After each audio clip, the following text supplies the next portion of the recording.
영정 사진 속의 그림자, 부산의 봄은 이상하리 많지 싸늘했다. 하늘은 낮은 회색 구름에 가려 햇살 한 조각 들지 않았고 그 싸늘한 기운은 마치 집 안까지 깊이 파고들었다. 김선자, 60세는 빈소 한 구석에 쪼그려 앉아 남편 서구의 영정 사진을 바라보고 있었다. 아직 남편의 천이 남아있을 것만 같은 그 사진 앞에서 그녀의 눈물은 쏟아질 듯 말 듯 애써 버티고 있었다. 하얗게 수심이 깃든 눈동자가 떨렸다. 아버님, 왜 저희 놔두고 이렇게 먼저 가셨어요? 장례식장에 울려 퍼지는 목소리는 며느리 이미나 35의 것이었다. 미나는 검게 상복을 차려입고 영정 앞에 몸을 던지듯 주저앉아 목을 놓아 울었다. 주변엔 조문객들이 눈치를 살피며 하나둘 슬그머니 눈물을 닦았다. 집안 어르신들은 조용히 고개를 끄덕였고 선자는 흐르는 눈물에 손수건을 꼭 쥔 채 아무 말도 하지 못했다. 우리 미나가 얼마나 속이 깊은지. 이 집에서 제일 서러운 게 저 아이일 거예요. 누군가의 귓속말이 들렸다. 선자의 질끈 감긴 주먹이 미세하게 떨렸다. 하지만 표정은 잔잔했다. 긴장과 애도의 기운, 무기긴 입만 기운, 그리고 미나가 보여주는 표면적인 애통이 교묘하게 섞여 있었다. 며칠간 이어진 상가는 차가운 국화향과 무거운 한숨, 그리고 땅에 떨어진 깃털처럼 가벼운 한마디 말들로 점철됐다. 사람들의 입가에선 죽은 서구가 평생 모아온 재산과 집 이야기가 심심찮게 오르내렸다. 선자는 일부러 귀를 막으려 했지만 미나가 집안 어른들과 은근슬쩍 눈빛을 주고받는 장면 하나하나가 눈앞에서 도드라졌다. 가면과 진심 장례식이 끝나고 바람이 멎은 늦은 밤이었다. 선자는 구석 소파에 오롯이 앉아 남편의 사진을 끌어안고 수십 년을 함께했던 추억을 되새겼다. 이 사람아, 나 어떡하라고 이렇게 먼저 가. 속삭임이 입에서 터져 나왔다. 그때였다. 화장실 쪽 방에서 작은 불빛과 함께 미나의 목소리가 흘러나오기 시작했다. 처음엔 단순한 통화겠거니 했다. 그런데 귀를 쫑긋 세운 순간 미나가 내뱉는 단어의 선자는 그만 온몸이 얼어붙었다. 엄마, 미나야. 응. 끝났어, 장례식. 와, 근데 진짜 사람 많더라. 솔직히 좀 피곤했어. 이젠 진짜 시작이지 뭐. 엄마, 아버님 유산이 생각보다 어마어마하다니까? 땅도 몇 필지에다가 은행 통장도 여러 개 있대. 선자의 손끝이 와들와들 떨리기 시작했다. 컵에 따르던 물이 그만 쏟아질 뻔했다. 응, 걱정 마. 그 노친네, 그 할매를 가리키는 말투. 내가 잘 구슬려 볼게. 일단 마음부터 확실히 잡아야지. 약해 보이니까 설득하기도 쉽겠어. 엄마는 그저 기다리기만 해. 서늘한 이야기를 듣고 선자는 심장이 멎는 듯한 충격을 받았다. 믿었던 며느리의 얼굴이 천천히 일그러지기 시작했다. 슬픔에 잠겨 보였던 그 연약한 눈빛 너머에 뭔가 캄캄한 것이 꿈틀거린다는 사실을 처음 느꼈다. 싸늘한 침묵, 숨막히는 밤 선자는 아무 소리도 내지 않고 찬장에 잔을 내려놓았다. 다시 자리에 앉아 사진을 움켜쥐고 단단히 입을 다물었다. 머릿속엔 미나의 목소리가 메아리처럼 퍼졌다. 그 집, 그 통장 다 제 차지가 될 거야.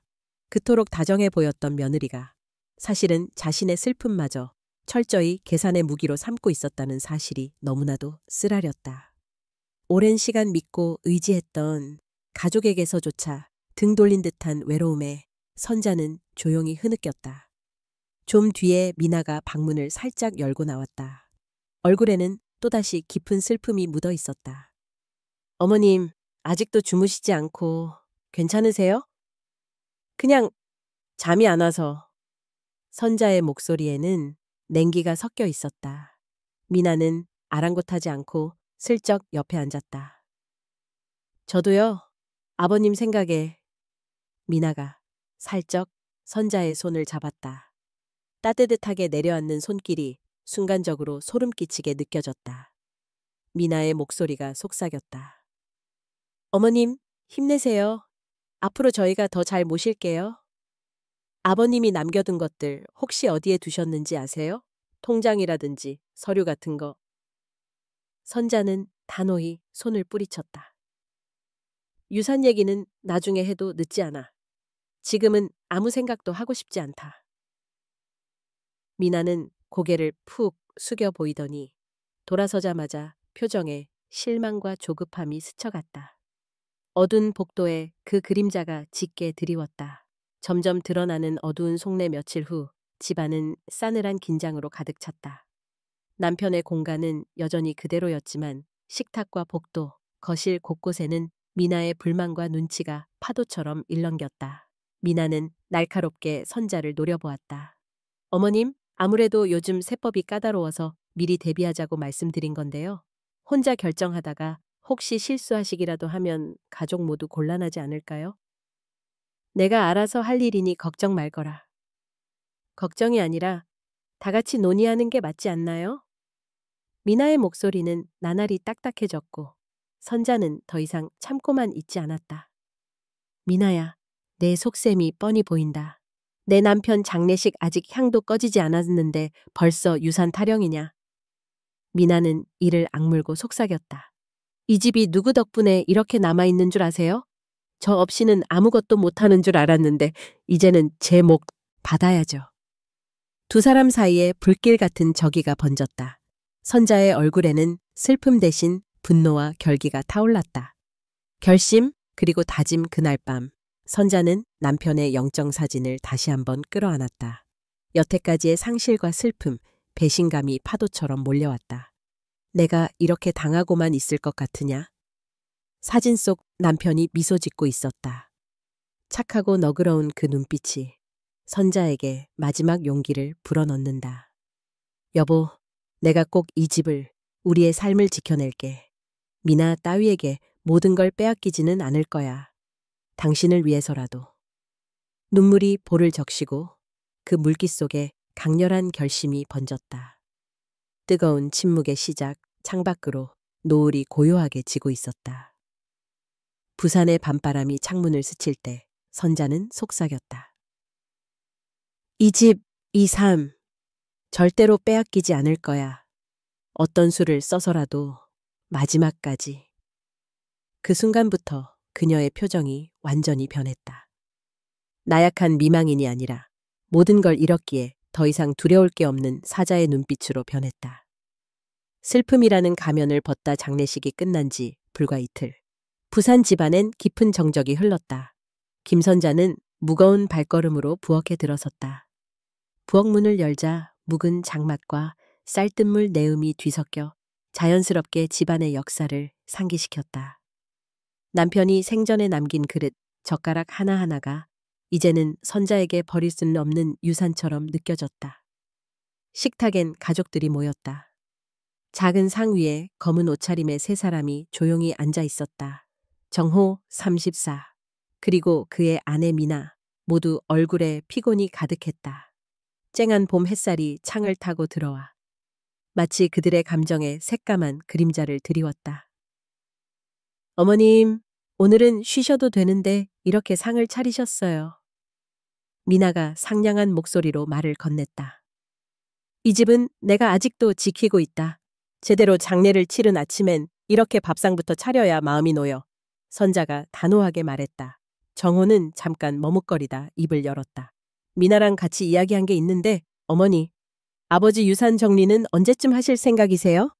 선자의 젓가락이 허공에서 딱 멈췄다. 방금 입에 넣으려던 나물을 식탁 위에 떨구었다. 표정이 굳었다. 유산 정리라니. 내 아버지 납골당 이장 날짜도 아직 못 정한 마당에 벌써 그런 소리냐? 미나가 서둘러 말을 이었다. 요즘 세상살이도 힘들고 어머님도 연세가 있으시니까 혹시 불편하실까봐 미리 챙기는 게 가족이지 않겠어요? 그녀가 참았던 분노가 올라오는 걸 꾹꾹 눌러버리며 가족이란 이름으로 남의 몫부터 챙기는 거냐. 가족이라면 내 남편 아버지 하나님 곁에 가신 지 사흘도 안 됐는데 입에 오르내릴 얘긴 아니지 않은가? 미나의 눈빛이 흔들렸다. 잠시 머뭇거리다 표정을 바꿨다. 서글픈 미소를 지으며 애써 울먹이는 척했다. 저는 그저 가족이 잘 되길 바라는 마음뿐이에요. 어머님이 서운하게 들으셨다면 죄송해요. 선자는 그런 미나의 연기에 더는 속지 않았다. 며느리 노릇 그만해라. 눈물 흘릴 여유가 있으면 죽은 남편이나 더 생각해라. 정호는 답답하다는 듯 머리를 쓸어내렸다. 미나가 나쁜 뜻으로 그런 게 아니에요, 어머니. 그냥 아버지가 생전에 가족끼리 사이좋게 상의해서 나누어라고 하셨다고 해서. 선자가 비웃었다. 정말 그랬다면 네 아버지가 직접 유언장이라도 남기셨겠지. 생전에 누구보다 자신의 인생을 챙겼던 분이야. 남의 입으로 유언 만드는 것부터 멈춰라. 미나의 인내심은 한계에 달하였다. 미소가 서서히 깨지기 시작했다. 솔직히 말씀드릴게요, 어머님. 이 집도 이 땅도 다 남편과 저의 인생 계획에 들어있는 거예요. 선자의 분노가 폭발하였다. 손에 들고 있던 수저를 식탁 위에 내던졌다. 너는 감히 이 집을 내 것이라 불러? 미나는 고개를 숙이다가 갑자기 고개를 들고 적에 가득한 눈빛으로 선자를 노려보았다. 이 집에서 고생한 것도 저예요. 누구보다도 시아버님의 어머님 모시고 살면서 제 인생 다 바쳐왔어요. 이젠 제 권리 찾겠다는데 불만 있어요? 그 순간 식탁에 살벌한 침묵이 흘렀다. 정호가 두 손을 모은 채 어정쩡한 목소리로 중재를 시도했다. 미나야, 여긴 지금 그런 이야기 할 때 아니야. 우리 아버진 아직도 이 집 어딘가 계신 것 같아. 미나는 갑자기 자리에서 벌떡 일어섰다. 두 눈에 뜨거운 눈물이 그렁그렁했다. 결국 저는 이 집에서 맨날 남이었어요. 어머님, 그렇게 저를 밟으면서까지 뭘 지키고 싶은 거예요? 선자의 눈동자가 번뜩였다. 너 같은 게 내 며느리라는 게 내 생애 가장 큰 실수였다. 네가 내 남편 죽기도 전에 그림자마저 팔아먹을 줄은 몰랐다. 미나가 입을 앙다물고 방으로 뛰어들어갔다. 문이 쾅 닫혔다. 정호는 선자에게 절망적인 표정으로 말했다. 엄마, 왜 이렇게 상황을 키우세요? 나 정말 힘들어요. 힘드냐? 힘든 걸 참아본 적 있긴 하냐? 네가 옆에서 내 편 한번 들어준 적 있냐? 정호는 대답하지 못하고 고개를 푹 숙였다. 미나의 본색, 그리고 도발 밤늦게 거실에선 TV만이 희미한 소리를 내고 있었다. 선자는 두 손을 무릎에 얹고 창문 밖을 멍하니 바라보고 있었다. 갑자기 방문이 딸깍 소리와 함께 열리더니 미나가 다가왔다. 어머님, 이대로는 못 넘깁니다. 상속세 내실 줄 아세요? 서류 준비 가능한가요? 필요하다면 제가 전부 챙길게요. 선자가 냉소적으로 웃었다. 돈 이야기는 정말 질리질 않는구나.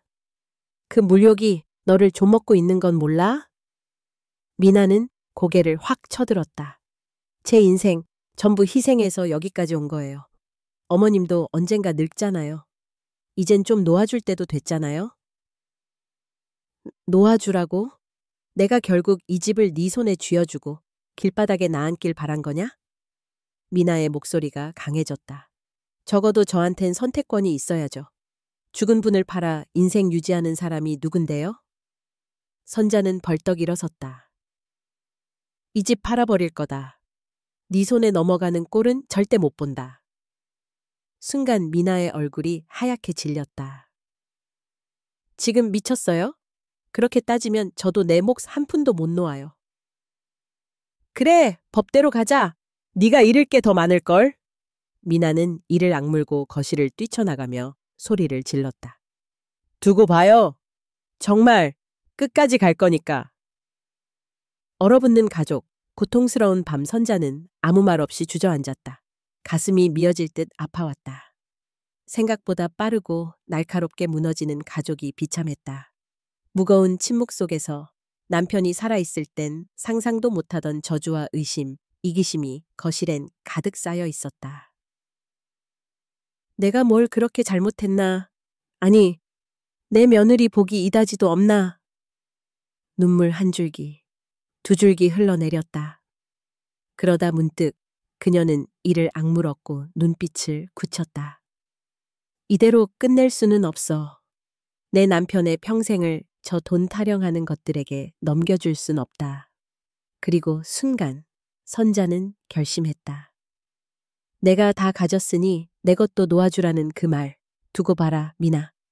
너보다 더 끈질기게 나는 내 집, 내 피와 땀을 지킬 거다. 끝나지 않은 전쟁의 서막 그날 밤, 각자의 방에선 깊은 한숨과 한없는 눈물이 교차했다. 미나는 베개를 두드리며 분노에 떤다. 저 노친네, 내 앞길을 막으려 해도 끝까지 버텨봐라. 정호는 홀로 가만히 앉아 남편과 아내 사이, 그 끔찍한 틈바구니에서 허우적댔다. 도대체 누구의 편을 들어야 하지? 난 정말 어디에도 속하지 못하는 존재인가? 새벽이 되자 선자는 침대맡에 앉아 영정 사진을 끌어안았다. 사진 속 남편은 한없이 인자한 미소를 짓고 있지만 이제 그 미소는 선자에게 더는 위로가 아닌 경계와 싸움의 시작을 알리는 경종이 되었다. 이상한 낌새 이른 아침, 김선자는 습관처럼 남편의 서재로 발걸음을 옮겼다. 미처 정리를 못한 책상 위엔 반쯤 열린 수첩, 남편이 평소 아끼던 만년필, 그리고 오래된 회색 자물쇠에 금고가 덩그러니 놓여 있었다. 햇살이 창문을 스치며 희미한 그림자를 남겼다. 여보, 당신이 떠나고 나서 이 방에 들어올 용기가 안 났는데 이제야 겨우 숨 쉬는 법을 배우는 느낌이야. 선자는 천천히 수첩을 펼쳤다. 그 속엔 남편 서구의 반듯한 글씨가 찍혀 있었다. 오랜만에 등굣길 산책. 요즘 들어 누군가 나를 지켜보는 듯한 기분이 자주 든다. 아내와 아들은 아직 아무것도 모른다. 괜한 의심일까? 며칠 전 큰돈이 빠져나갔다. 정호에게 물었더니 자기 일 아니라고 한다. 이상하다. 미나가 내게 자주 사업 이야기를 꺼낸다. 대체 왜 그럴까? 선자의 눈빛이 흔들렸다. 미나, 사업, 큰돈. 하나하나의 단어가 마음을 꿰뚫는다. 가슴이 서서히 답답해졌다. 그때였다. 거실에서 미나의 다급한 목소리가 들렸다. 엄마? 네, 알았어요. 조금만 더 기다려요. 걱정 마요. 어떻게든 금방 끝낼 거예요. 이 할머니만 잘 구슬리면 된다니까요. 선자는 심장이 떨어질 듯 벌떡 일어났다. 심호흡을 하며 방문 뒤에 가서 귀를 기울였다. 지금 집 서류가 어디 있는지만 확실히 안다면 쉽잖아. 남편한테 넌지시 물어봤더니 대답을 얼버무리더라고. 내일 다시 한번 시도해볼게. 그 순간 방문이 절로 덜컥 열렸다. 미나가 전화기를 급히 끊고 선자를 곁눈질로 바라봤다. 어머님, 괜찮으세요? 왜 이렇게 얼굴이 안 좋아 보여요? 그냥 좀 피곤해서. 너 목소리가 아주 크더라. 멀리에서도 다 들리겠어. 무슨 일 있냐? 엄마랑 통화 좀 했어요. 상속세 때문에 걱정이 많으셔서요. 선자는 차가운 눈빛으로 미나를 응시했다. 내 친정집 걱정까지 내가 해줘야 하나? 우리 집 일은 우리 가족끼리 알아서 할 테니. 밖에서 쓸데없는 소리 흘리지 마. 미나는 그대로 입을 꾹 닫았다. 그리고는 욕실로 들어가 문을 쾅 닫았다. 어수선한 감정 속에서 선자는 결심했다. 더 이상 혼자 생각만 하며 당하고만 있을 수는 없었다. 그녀는 곧 남편의 오랜 친구이자 법률가인 오병철 변호사에게 전화를 걸었다. 병철 씨, 오래간만이네요. 당신이 꼭 좀 도와줘야겠어요? 수화기 너머에서 차분한 목소리가 들렸다. 무슨 일입니까, 선자 씨? 목소리가 예사롭지 않네요. 선자는 한참 주저하다가 낮게 속삭였다. 남편이 남긴 노트에 누군가 자꾸 따라다니는 느낌이 든다고 썼어요. 게다가 큰돈이 사라진 흔적도 있고 제가 너무 예민한 건지 아니면 뭔가 놓치는 게 있는 건지 모르겠어요. 정확히 얼마가 없어졌습니까? 그리고 통장이나 주식, 그 외의 자산 현황은 정리하셨나요? 아직 못했어요. 남편 컴퓨터랑 금고도 건드릴 엄두가 안 나서요. 부탁받은 이상 최대한 빨리 같이 한번 확인합시다. 그리고 며느리분에 관한 것도 유심히 지켜보시고요. 선자는 그 말을 듣자마자 곧장 서재로 가서 남편의 금고문을 열려고 비밀번호를 눌렀다. 결혼기념일, 남편의 생일, 아이들의 탄생월. 시도했지만 금고는 끄떡도 없었다. 이 사람 늘 꼼꼼하더니 이런 데까지. 그 순간 누군가 소리 없이 뒤에 다가왔다. 뭔가 찾으세요니 어머님? 미나였다. 그녀는 어깨 너머로 선자를 노려봤다. 섬뜩함에 선자는 본능적으로 금고 앞을 막았다. 너야말로 뭘 찾고 싶은 거냐? 네가 이 방엔 무슨 일로 와? 미나는 웃으며 대꾸했다. 남편 서류 좀 찾아볼 수 있나 싶어서요. 요즘 가족 재산 관리가 꼭 필요한 시대잖아요. 혹시라도 어머님이 힘드시면 제가 대신 챙기려고요. 선자는 뼛속까지 분노하면서도 정색하고 말했다. 내가 힘없어 보이냐? 아직 정신 멀쩡하다. 내가 죽기 전엔 아무도 내 남편 물건에 손 못 댄다. 이 방은 들어오지 마라. 미나는 비웃음처럼 입꼬리를 올리며 천천히 나가버렸다. 문이 닫히고 선자는 마음 깊숙한 데서 밀려오는 위기감을 떨칠 수 없었다. 밤이 깊었다. 잠을 이루지 못한 선자는 거실에서 남편 생전에 입던 카디건을 손끝으로 쓰다듬었다. 그때 문득 남편의 노트북이 떠올랐다. 망설이며 전원 버튼을 눌렀다. 결혼 기념일을 비밀번호로 넣으니 희미하게 로그인 창이 풀렸다. 수많은 이메일과 내역, 그리고 비밀 가족이라는 폴더가 있었다. 그곳엔 남편이 숨겨둔 보안 문서와 보이스 레코더 파일이 정리되어 있었다. 선자는 손가락을 떨며 음성 파일을 실행했다. 오늘도 미나가 내게 통장 위치를 물었다. 사업 확장한다며 자꾸 은근슬쩍 떠본다. 언젠가 내 아내와 아들이 다칠까 두렵다. 혹시라도 무슨 일 있거든 내 노트북 폴더에서 조서를 찾으라고 해야겠다. 선자의 눈에 눈물이 맺혔다. 남편이 죽기 직전까지도 가족들의 안전, 그리고 유산을 두고 얼마나 불안했는지가 생생하게 느껴졌다. 그 순간 또렷한 문 두드리는 소리가 들렸다. 어머님, 아직도 안 주무세요? 미나였다. 표정은 어둡고 눈빛이 날카로웠다. 이 늦은 밤에 뭐 하세요? 혹시 남편 컴퓨터 건드시는 거예요? 선자는 노트북을 급히 닫았다. 내가 내 남편 물건 살피는 게 뭐가 이상하냐? 두 여자의 시선이 팽팽하게 부딪혔다. 미나는 살짝 비웃으며 말했다. 조심하세요, 어머님. 쓸데없는 의심은 자기만 괴롭게 만들어요. 괜히 가족끼리 서로 상처만 남긴다고요. 선자의 얼굴이 단단하게 굳었다. 아니, 이미 이렇게 된 이상 더 이상 물러설 수는 없다. 싸늘한 불시 새벽녘, 선자는 노트북에 정리된 남편의 증거 폴더, 수첩, 그리고 자물쇠 금고 앞에 찬 기운을 느끼며 이렇게 다짐했다. 누군가 우리 가족을 망치려 한다면 내가 먼저 모든 걸 파헤칠 거다. 의심을 현실로 만들던, 나를 미친년이라 욕하던, 더 이상 이 집을 아무렇게나 넘길 수는 없다. 바깥 창문 너머로 부산 항구의 깜박이는 불빛이 점점 선명해진다. 그리고 그것은 긴 밤의 불안 끝에 다가오는 끝없는 전쟁의 신호와도 같았다. 조용한 전쟁 긴 밤이 지나고 다시 아침이 밝았다. 부산의 남풍이 아직 쌀쌀하게 불었지만 집안은 더욱 얼어붙은 공기로 가득했다. 김선자는 침대 머리맡에서 천천히 일어났다. 이불을 개키는데도 부엌으로 나가 밥을 짓는데도 손끝이 떨렸다. 애써 흔들리지 말자, 감정에 휩쓸리지 말자고 다짐했지만 숨결마다 막막함과 분노, 그리고 끝모를 경계심이 묻어났다. 거실에선 이미 이민아의 조용한 속삭임이 번지고 있었다. 미나는 전화기를 들고 누군가에게 비밀스럽게 말했다. 엄마, 오늘은 꼭 물어볼 거야. 어차피 곧 이 집도 내 이름이 될 텐데. 네, 걱정 마요. 그 노친네 절대 안 봐줘. 미나는 모른 척하며 선자를 맞았다. 어머님, 아침 드시고 가세요. 힘도 없으시면서 자꾸 굶지 마세요. 선자는 쓴웃음을 지었다. 맘대로 굶는 게 아니다. 요즘 내 속이 뒤집히는 건 내 걱정 때문이야, 미나.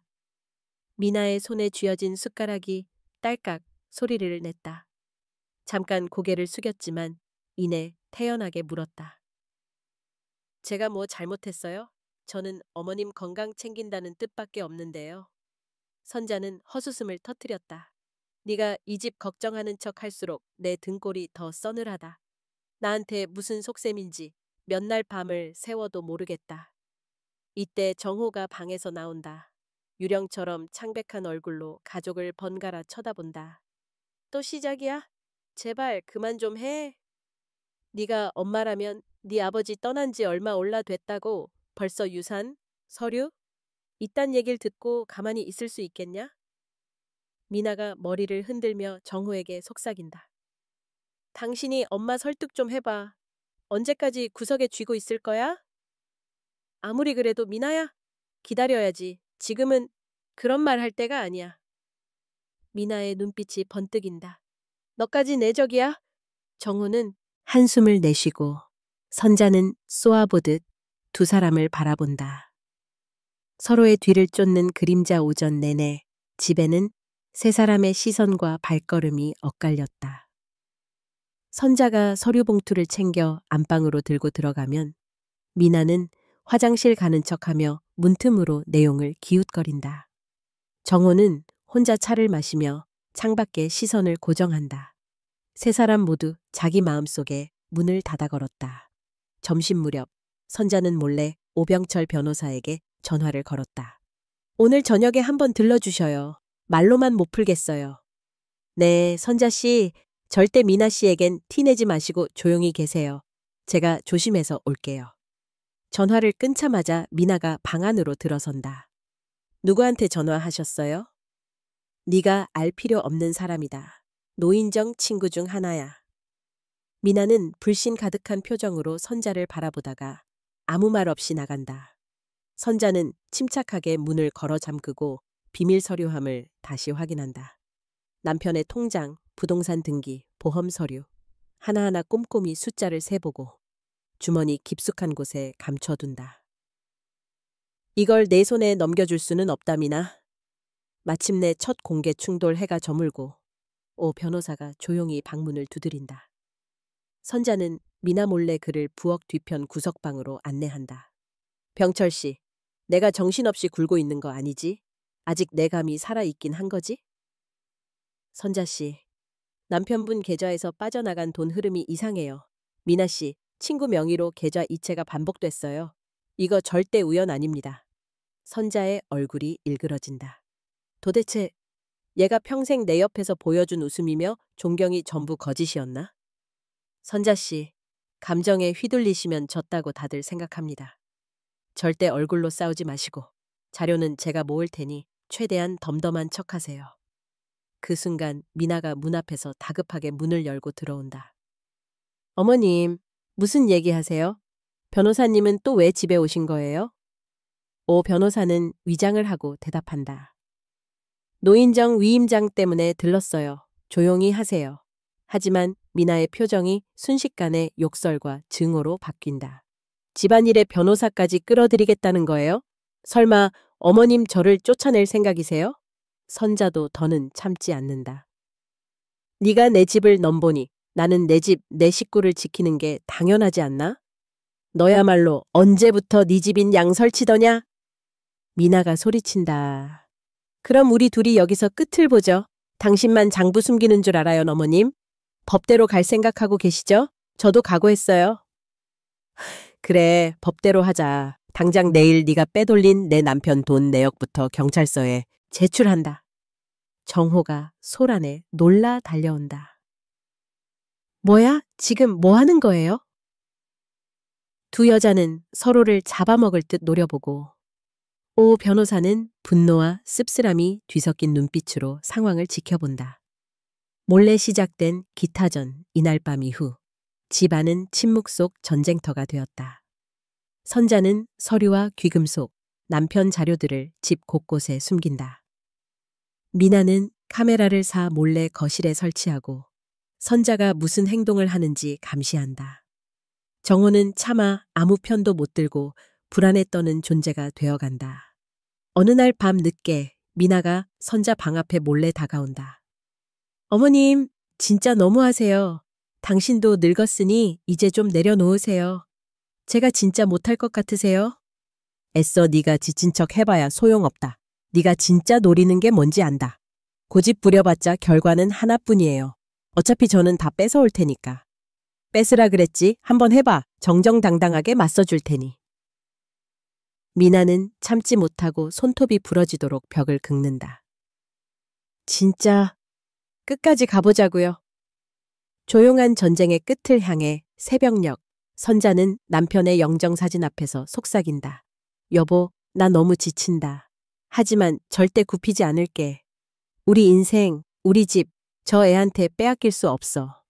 당신이 남긴 따뜻함, 추억, 모두 내가 지킬 거야. 부산 앞바다에 아침 해가 슬며시 떠오른다. 뜨거운 집안 싸움은 여전히 조용히, 그러나 격렬하게 번지고 있었다. 드러난 비밀밤이 깊을수록 집안은 더욱 음침해졌다. 김선자는 새벽녘까지 잠을 이루지 못한 채 서재에 앉아 있었다. 한 장 또 한 장 오랜 서류와 남편의 수첩, 컴퓨터 파일을 뒤졌다. 이상하다. 큰돈이 사라질 때마다 이 노트에는 짧게 이니셜만 남아있어. 혹시 미나 이름 이니셜? 피곤해 절은 두 눈으로 노트북 화면을 응시하던 그때 휴대폰에 메시지가 떴다. 오 변호사였다. 선자 씨, 중요한 사실을 찾았습니다. 미나 씨 이름으로 연결된 차명 계좌에서 지속적으로 뭉칫돈이 이동 중입니다. 수상한 남자 이름이 수취인으로 반복 등장합니다. 곽진우. 혹시 들어보셨나요? 선자는 숨이 턱 막혔다. 순간 귀에서 남편의 목소리가 환청처럼 들렸다. 누군가 집안의 돈을 훔쳐간다.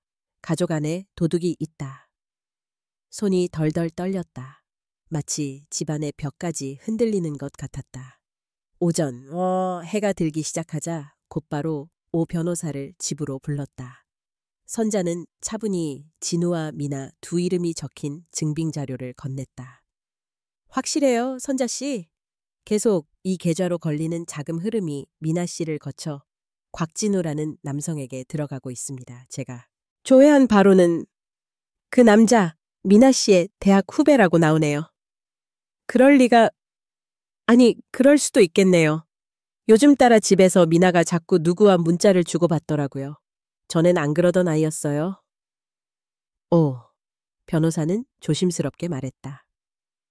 선자 씨, 지금은 증거를 모을 때입니다. 정호 씨한테는 이유를 설명하지 말고 일단 모른 척 해주세요. 오늘 밤 다 같이 모여 대화를 유도해보는 게 좋겠습니다. 숨막히는 대질밤 10시. 식탁에 세 사람, 정호, 미나, 그리고 선자가 앉았다. 분위기는 살얼음판 같았다. 오 변호사가 조용히 등장하자 미나가 눈빛을 번뜩였다. 변호사가 또 왜 오신 거예요? 가족 문제를 남한테 떠벌리는 게 어머님의 방식인가요? 선자는 숨을 깊게 들이쉬고 태연한 척 말했다. 미나야, 오늘은 정말 중요한 얘기를 해야겠다. 정호가 불안하게 눈동자를 굴렸다. 무슨 일이야, 마? 선자는 오 변호사에게 고개를 끄덕였다. 정호야, 오늘 내 아버지의 통장 내역을 확인했다. 거기에 내 아내 이름으로 연결된 차명 계좌가 계속 등장하더구나. 미나의 얼굴이 하얗게 굳었다. 뭐라고요? 어머님, 무슨 말도 안 되는... 오 변호사가 조용히 관련 서류를 식탁 위에 내밀었다. 한 장 또 한 장, 얼마 안 되는 돈이 먼저 나가더니 점점 거액으로 불어난다. 여기 곽진우라는 남자에게 지속적으로 이동된 자금까지 확인됐습니다. 혹시 아십니까? 정호의 시선이 미나에게 향한다. 미나야, 진짜야? 이게 다 무슨 소리야? 곽진우가 누구야? 미나는 눈동자를 흔들며 버럭 소리쳤다. 이런 미친 짓. 어머님, 저한테 왜 이래요? 왜 나만 점 찍어서 죄인 취급하는 건데요? 제 인생 다 부서지라는 기도하세요? 선자가 물었다. 대답해라. 그 계좌, 내 이니셜 맞다. 그 남자는 누구냐? 미나는 실소를 터뜨리다가 갑자기 눈물이 그렁그렁 맺힌다. 후배예요. 후배가 돈 빌려달래서 그냥 잠깐 용도 상관없이 계좌 빌려준 것뿐이에요. 정호는 밥그릇을 움켜쥐었다. 몇 억씩 왔다 갔다 하는 걸 용도 상관없이 빌려준다고? 미나, 나를 뭘로 보는 거야? 네가 내 아내인데 숨기는 게 이렇게 많아? 미나의 분노가 폭발한다. 그래요. 다 제 탓이에요. 결혼해놓고 제대로 숨 쉴 공간 하나 없는 집, 시어머니만 시중 들다가 하루가 다 가는 인생. 당신은 몰라요. 나 같은 여자가 얼마나 절박할 수 있는지. 선자는 이를 악물고 대꾸했다. 이 집에 며느리로 들어올 땐 네가 먼저 내 가족이라고 했다. 그런데 네 가족 등쳐먹는 게 네 꿈이었니? 미나가 흰자를 뒤집으며 소리쳤다. 내가요? 내가 등쳐먹었다고? 그럼 어머님은 내 인생 망치려고 작정하신 거면서. 오 변호사가 두 손을 들어 제지했다. 이제 모두 그만하세요. 미나 씨, 사실대로 말씀하세요. 이 집 돈이 곽진우라는 남자한테 왜 흘러갔죠? 단순한 계좌만의 문제가 아닐 수 있습니다. 무너지는 신뢰 정호가 눈을 붉히며 물었다. 미나야, 왜 지금에서야 얘기해? 뭐든 나랑 상의했어야지. 미나는 입가를 비틀며 오열했다. 나한테도 선택권이 있잖아. 이 집에서 한 번이라도 내 의사가 존중된 적 있어? 어머님, 아버님, 누구나 다 나한테 지시만 했잖아. 사랑받는 며느리 코스프레 더 이상 못하겠어.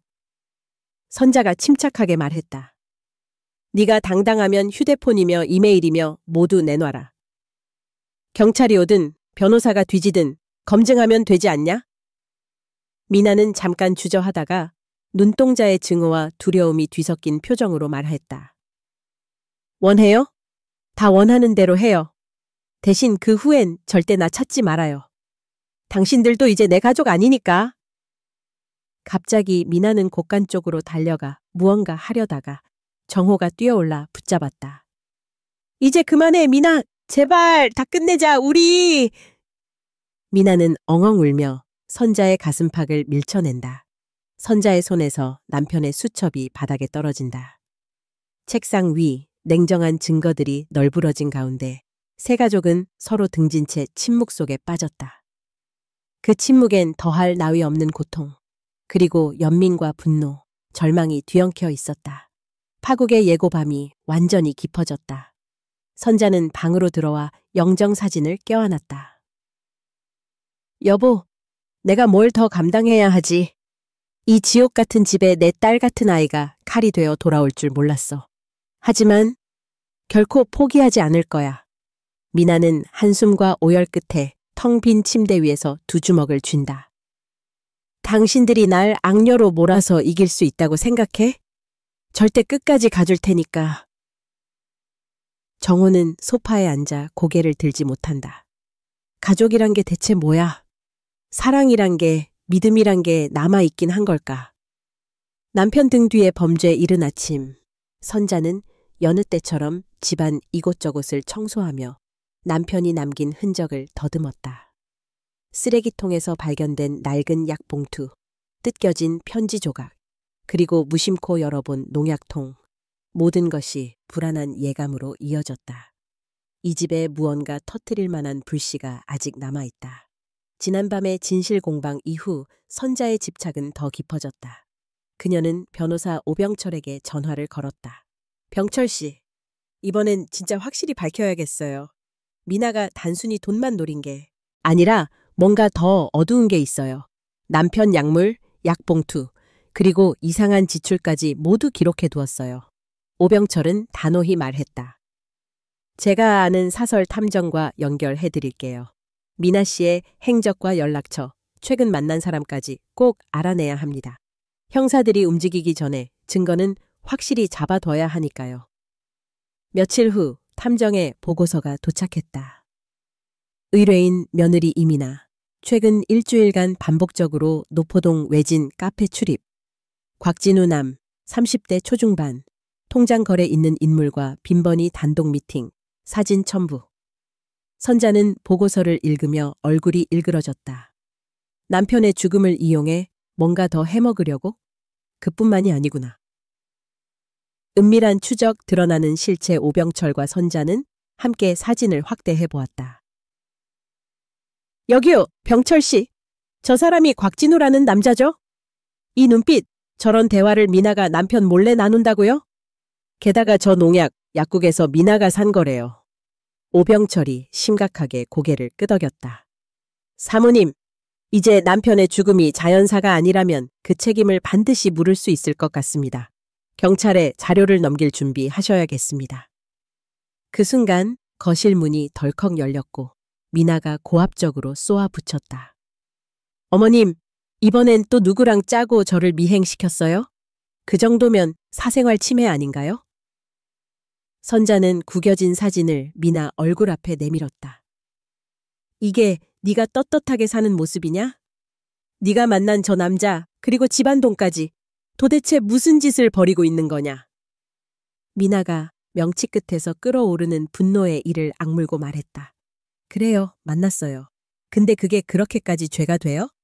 집안 꼴을 좀 보세요, 니네 어머님. 나도 살아야 하니까. 오병철이 침착하게 질문했다. 사모님, 곽진우 씨와 무슨 관계이십니까? 통장 거래, 현장 사진 다 확보했습니다. 거짓말하지 마세요. 미나는 목에 핏대를 세웠다. 저 남자, 내 친구예요. 너무 힘들어서 잠깐 기댈 곳이 필요했어요. 여러분은 맨날 내 숨통을 조이잖아요. 선자는 한 박자 쉬고 숨을 고르며 목소리를 낮췄다. 미나야, 넌 단지 힘든 게 아니라 무서운 짓을 저질렀잖아. 남편 약물 의심, 의사 처방 없이 들어온 약, 그리고 농약통. 내 남편. 그러니까 네 시아버지 죽음에 네가 정말 아무 죄도 없니? 미나의 눈이 휘둥그레졌다. 죽음? 설마 날 범인으로 몰 생각이에요? 지쳐서 벽에 기대서 울기라도 하면 범죄자란 냄새라도 나나요? 이 집은 다들 미쳤어요. 그 순간 선자의 손이 떨리더니 날카로운 뺨을 내리쳤다. 네가 나한테 뭐라 해도 좋아. 하지만 내 남편 건드린 건 용서 못해. 내가 뭐든 다 넘어가면 끝날 줄 알았니? 미나는 뺨을 짚으며 오히려 비웃듯 말했다.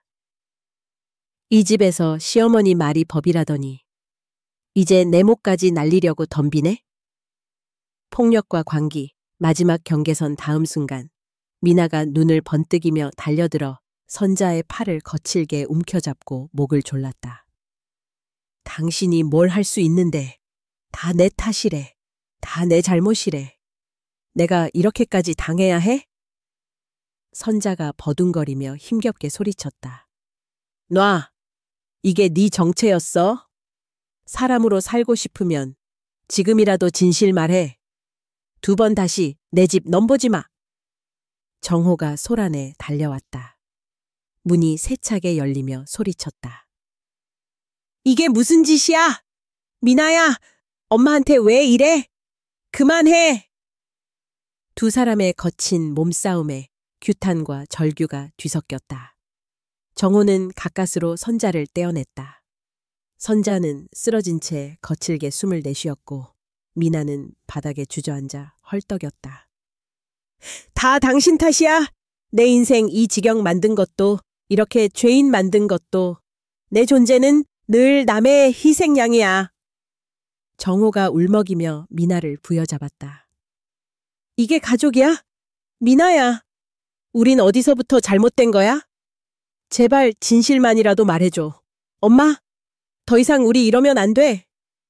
미나는 눈에 이글거리는 증오와 허탈한 고통이 섞인 목소리로 속삭였다. 진실이 왜 필요해? 진실을 안다고 이 집, 내 인생 뭐가 달라져요? 어차피 모두가 나만 미워할 텐데.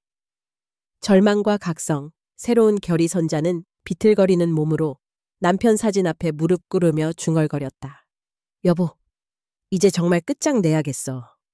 이런 식으로 내 집, 내 인생이 망가지는 걸 더 참진 않을 거야. 정이든 복수든 내가 할 수 있는 마지막 힘을 다해 다 밝힐 거야. 미나는 방으로 들어가 씩씩거린다. 짓밟히는 건 마지막이야. 더는 눈물도 후회도 없어. 이제 끝장 보자. 정호는 가족을 번갈아 보며 바닥에 주저앉았다. 아버지, 내가 너무 약했나 봐요.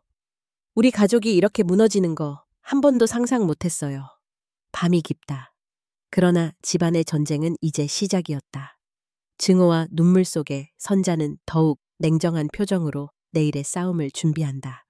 그녀는 마지막 각오를 다지며 손에 남편의 영정사진을 단단히 쥐었다. 방역의 시작 밤은 깊었지만 김선자의 눈엔 잠이 오지 않았다. 침대에 누워 천장을 바라보다 이불을 박차고 일어났다. 손끝이 헛헛 떨렸다. 이제 끝이다. 더 이상 밀려선 안 돼. 내 남편, 내 집. 내가 지킬 거다. 선자는 오병철 변호사에게 긴 문자를 남겼다.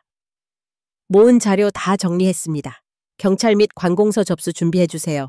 내일 새벽에 따로 뵙겠습니다. 곧바로 답장이 왔다. 안심하세요. 증거 취합 완료. 법적으로 확실히 대응하겠습니다. 동이 트자마자 선자는 오 변호사를 찾아갔고 그곳에서 문서 박스를 내밀었다. 안에는 이민아의 차명 계좌 내역, 수상한 통화 기록, 농약 영수증, 개인정보 동의서 등이 꼼꼼히 분류되어 있었다. 혹시라도 유서, 협박 같은 위기 상황 나타나면 곧장 신고하세요. 미나 씨가 곧 마지막 발악을 할 수도 있습니다. 오 변호사는 단호했다. 법적 조치와 작별의 결의집으로 돌아온 선자는 작은 가방에 중요한 서류 뭉치만 챙겨 가까운 호텔로 임시 피신했다. 이 집 안에서 더는 잠들 수 없어. 지금은 내가 몸부터 지켜야 산다. 점심쯤 미나의 다급한 문자와 전화가 쏟아졌다. 어머님, 대체 어디 계세요? 왜 집에 안 계세요? 변호사랑 짜고 나 모함하려는 거 다 알아요. 도망가지 마세요. 선자는 한숨을 깊게 쉬었다. 이젠 눌러앉아 울 시간도 아무것도 모른 척할 여력도 없다. 그날 오후 선자는 경찰서로 향했다. 경찰서 사무실에서 서류를 건넸다. 이 모든 증거, 저희 남편의 사망 원인과 며느리 이민아의 횡령 공갈 혐의 관련입니다. 조사를 부탁드립니다. 형사는 차분히 고개를 끄덕였다. 오 변호사는 따로 남편의 유언장, 등기부 등본, 보험사 서류까지 모두 정리해 경찰과 검찰에 동시에 신고 접수를 마쳤다. 미나의 방역과 위협집에서 미나는 더 이상 침착하지 못했다. 이 썩은 집 어떻게든 되찾을 거야. 절대 끝난 게 아니야. 어머님, 내가 무릎 꿇을 것 같아? 누가 승자인지 지켜봐요. 그녀는 곧장 선자의 은신처를 수소문했고 밤중에 호텔 앞까지 찾아왔다. 어머님! 나와요! 당신 그 문서, 그깟 조각들이 내 인생을 망칠 수 있다고 믿어요? 내가 여기서 무릎 꿇고 빌 것 같아요? 분노에 찬 함성이 호텔 로비를 찔렀다. 그날 밤 늦게 미나는 종이 한 장을 현관에 내던졌다. 편지에는 내가 선택받지 못한 며느리라서 이 집을 떠날 수밖에 없다면 하지만 당신들도 영원히 평안하지 못할 거예요. 내가 세상을 떠난다면 책임은 전부 어머님 당신 것이라는 협박 섞인 자살을 암시하는 내용이 적혀 있었다. 선자는 다리에 힘이 풀려 로비 소파에 주저앉았다. 너무 멀리 온 걸까? 하지만 그래도 멈출 순 없다. 죄를 죄라 말하는데 두려울 필요 없어. 증거의 확보와 마지막 방어선 미나가 설마 하는 사이 오 변호사는 법원에 가처분 신청을 냈다. 부동산 등기, 통장 접근, 보험금 일체 동결했습니다.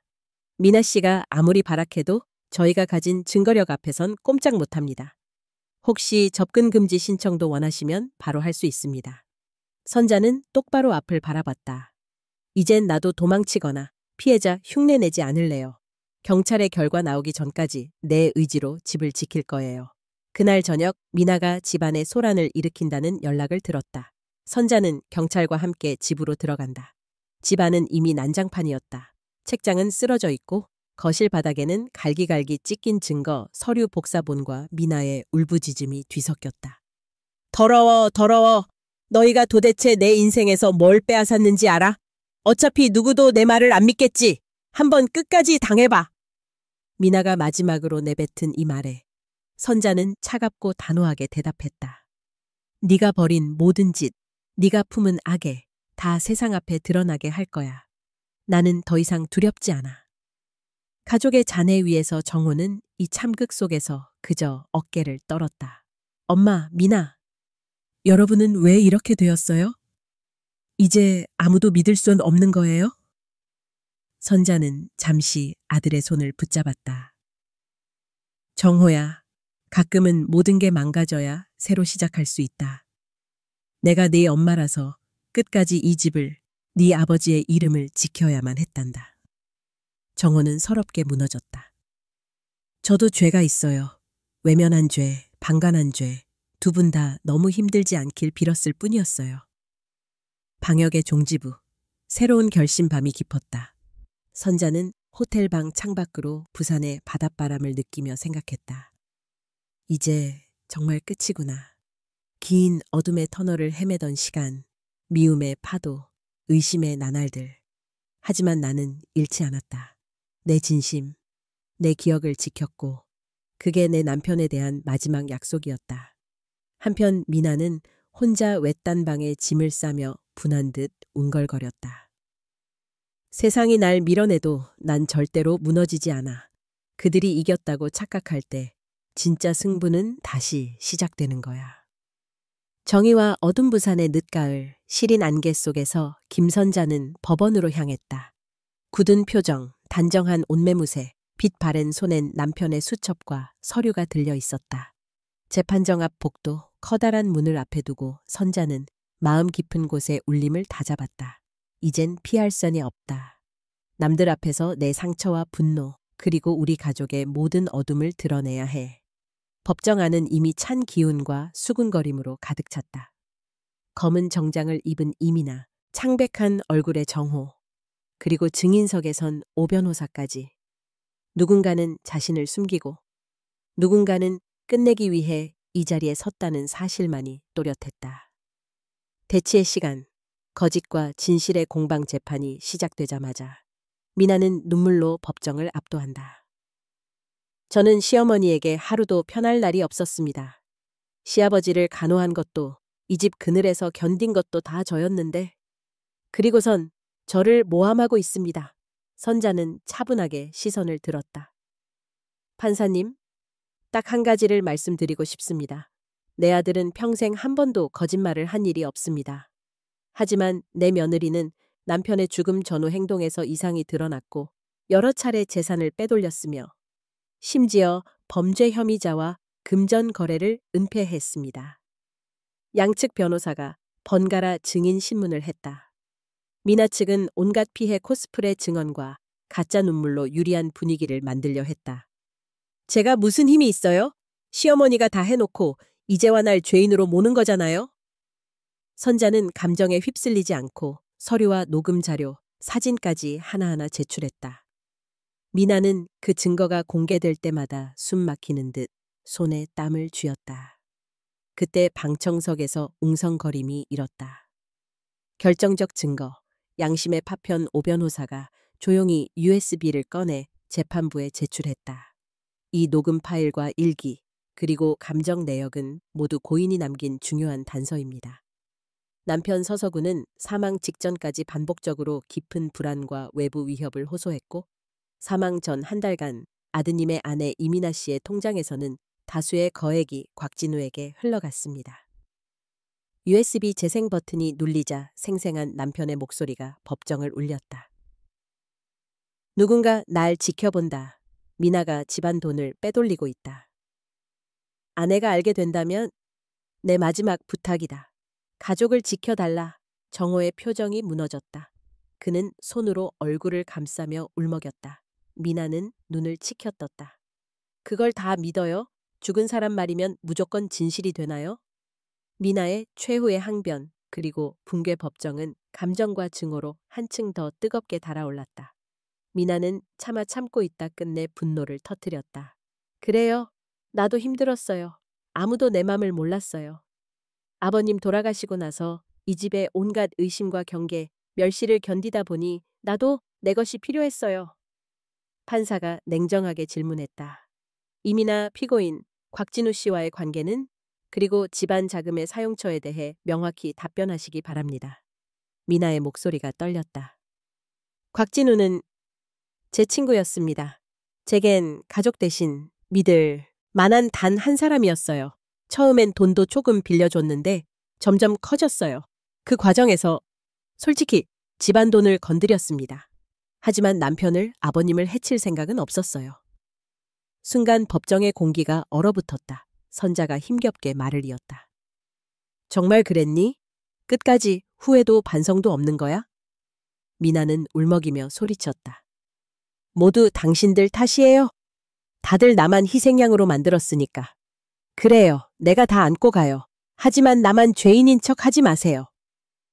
마지막 판결, 그리고 남은 그림자 재판장은 증거자료 일체와 증언을 정리하며 결론을 내렸다. 오늘 공판을 통해 이 사건의 실체가 상당히 드러났습니다. 이미나 피고인에게는 횡령 및 공갈, 사문서 위조 미수 혐의를 적용합니다. 추가로 유족 및 김선자 씨 측에 대한 정신적 피해 배상이 일부 인정됩니다. 판결문이 나락처럼 법정을 덮쳤다. 미나는 자리에 주저앉았다. 얼굴엔 굴욕, 분노, 체념이 차례로 스쳐갔다. 정호는 곤혹스럽게 주먹을 쥔 채 어머니 곁에서 무너지듯 그 자리에 앉았다. 선자의 눈에는 눈물이 맺혔다. 너무 길고 잔인했던 싸움. 정의는 도달했지만 상처는 거의 돌이킬 수 없는 깊이가 되어 있었다. 빛과 어둠이 엇갈리는 순간 법정을 나오는 길, 선자의 발걸음은 무거웠다. 지금껏 감춘 눈물과 분노, 오랜 억눌림이 쏟아질 듯 쌓여 있었다. 이뤘다. 하지만 이게 꼭 승리인가? 내 가족은, 내 마음은 예전으로 돌아갈 수 있을까? 미나는 구치소로 향하는 호송차에 올랐다. 차창 밖으로 선자를 향해 마지막으로 매서운 눈길을 던졌다. 그날 저녁 선자는 남편 영정 앞에서 깊이 고개를 숙였다. 여보, 오늘 내가 끝까지 속이지 않고 맞섰어. 이제 우리 집도 내 마음도 천천히라도 회복될 수 있겠지? 창밖으로는 이미 겨울빛이 번지고 정호는 곁에서 조용히 어머니의 손을 꼭 잡았다. 상처뿐인 정이였지만 어둠은 물러가고 있었다. 진실과 복수 겨울이 깊어가는 어느 날 부산지검 조사실의 하얀 형광등 아래 이민아와 곽진우가 나란히 앉아 있었다. 두 얼굴에는 지친 씁쓸함, 분노와 억울함, 그리고 포기와 미련이 엇갈렸다. 맞은편엔 형사와 검찰, 오 변호사와 김선자까지 긴장감이 돌았다. 이제 다 말하세요. 끝까지 거짓말만 하면 더 무거운 벌이 돌아옵니다. 형사의 목소리는 단호했으나 공감의 기색도 조금 섞여 있었다. 미나는 입술을 깨물며 한참을 망설였다. 네, 시아버님, 죽음 그날 밤 사실 전 곽진우와 통화했습니다. 남편이 남긴 보험금 중 일부를 처리해달라고요. 이민아 씨, 그게 단순 협조였습니까? 아니면 은폐와 공모입니까? 검사의 날카로운 질문에 미나는 똑바로 형사를 바라봤다. 처음엔 돈 때문에 시작했어요. 남편도 시아버님도 날 사랑하지 않는다고 생각했어요. 이 집처럼 차가운 구석에서 난 평생 약자의 삶을 살았죠. 그래서 진우와 함께 새로운 인생을 꿈꿨어요. 진우는 시선을 피하며 낮게 말했다. 저도 점점 돌이킬 수 없는 일에 휘말린 것 같습니다. 하지만 저 혼자만 책임지라고 하면 억울합니다. 형사는 두 사람의 시선을 번갈아 보았다. 시신 부검 결과와 거래 내역, 통화 기록 등 모든 증거가 다 맞아떨어지고 있습니다. 이럴 땐 남은 양심이라도 지키세요. 미나는 갑자기 고개를 들어 김선자를 매섭게 바라봤다. 당신 만족하세요? 결국 당신 방식대로 다 망가뜨리고 말았으니까. 선자는 침착한 눈빛으로 대답했다. 선택한 건 내 자신이다. 돈과 복수, 그것만이 내 인생의 전부라면 슬플 뿐이다. 그녀는 검은 영정 사진을 가슴에 꼭 끌어안고 무수한 시간 동안 켜켜이 쌓인 복수심을 조용히 사겼다. 금기의 대면, 폭로와 오열 며칠 후 유치장에서 미나를 면회하겠다는 선자의 뜻밖의 요청이 있었다. 작은 방, 가림막과 스피커 너머에 마주선 두 여자는 짧은 침묵 끝에 서로를 바라봤다. 왜 왔어요? 더 욕하고 싶어서? 미나가 냉소적으로 말했다. 선자는 고개를 떨구며 한숨을 내쉬었다. 처음에는 분노 외엔 아무것도 떠오르지 않았어. 왜 내 남편이 우리 집이 망가졌는지 머릿속에선 네 얼굴만 떠올랐거든. 하지만 이제는 내 눈동자 속에 네가 얼마나 외로웠는지 보인다. 미나는 울분 가득히 웃었다. 동정하지 마요. 당신이 이겼잖아요. 가정도, 정의도 다 가져갔으니까. 이긴 게 아니야. 내 안에 있었던 모든 분노와 집착도 함께 무너졌지. 이제 내 인생엔 내게만 남은 죄와 벌이 있으니. 미나의 얼굴이 무너지듯 허탈하게 일그러졌다. 왜 이렇게까지 살아야 했을까요? 누구도 내 손을 따뜻하게 잡아준 적이 없어서 그래서 그랬던 것 같아요. 선자는 천천히 말을 이었다. 그래서 남을 칼로 대했니? 미움받을 인생이라고 그렇게 살기로 스스로 단정한 거니? 당신 같은 사람은 몰라요. 사랑, 용서, 그런 거 나한텐 사치예요. 유리벽 너머 두 여자의 숨결이 포개졌다. 분노와 절망, 미움과 불쌍함, 모든 감정이 교차하는 몇 분의 정적. 하지만 나도 용서받으려 애썼고 너도 언젠가는 다시 시작할 수 있는 기회가 있었을 거야. 난 끝났어요. 이제 나한테 남은 건 당신에 대한 증오뿐이니까.